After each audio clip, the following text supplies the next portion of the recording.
Now, let's move from an individual doctor's office to the statewide system. Joining us for that conversation is Randy Farmer from the Delaware Health Information Network. Welcome. Thank you, Tanya. You have a great way of describing the system. Tell us about it. Well, you know, DIN, the Delaware Health Information Network, is like an electronic post office. You know, hospitals, labs, radiology firms, they make orders to have tests done and various types of procedures looked at.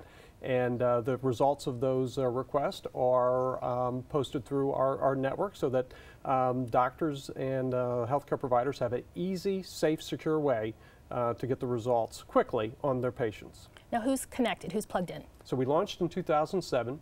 We had 4 institutions as data centers, Okay. 3 hospitals and 1 private laboratory firm. Over the next 2 years, we added 3 more organizations.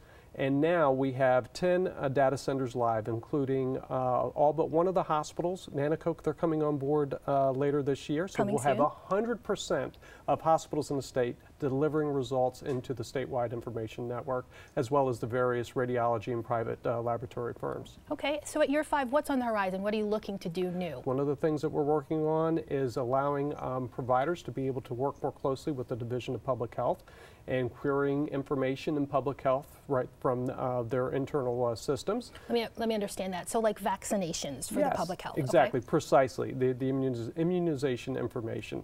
So, you know, folks, you know, have a hard time sometimes remembering what it is that they've had done in the past, and I'm certainly as guilty as anybody in that regard. And so, if you're having a conversation with your doctor and say, well, you know, when's your last tetanus shot?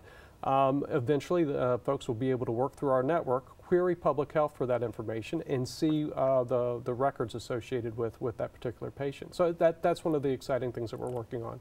How about consumers? Absolutely. Patient and consumer engagement is really coming to fore right now. It's a critical aspect of our focus. You know, the more engaged somebody is with their own health care, the better able they're going to be in terms of making decisions. If we can take some of that complicated, information that we have on our network, kind of the fancy medical speak that's included in there, and cull it down into some very easily digestible, easily to understand information, make a picture out of it so folks understand where they stand in terms of, like, let's say their blood chemistry, and understanding if they know in 4 or 5 years, if they don't make some important changes in terms of their health care, they may have a 40 to 60% of developing type 2 diabetes. That could help make some meaningful difference in folks' lives in terms of like how the choices that they make and how they take care of themselves. You were saying this might be an economic tool as well. Someday we might be able to get a line of sight in terms of understanding the cost benefit of a network like ours. You know, there are efficiency gains to be generated by this. Fewer tests that are. Exactly. In fact, a study that was done between 2009 and 2011 indicated that we reduced high volume, high cost laboratory tests by 33%, and high cost, high volume radiology exams by 30%. You know, that's millions of dollars in unnecessary tests, as well as the fact that you're not exposing some patients to unnecessary doses of radiation with respect to the radiation exams.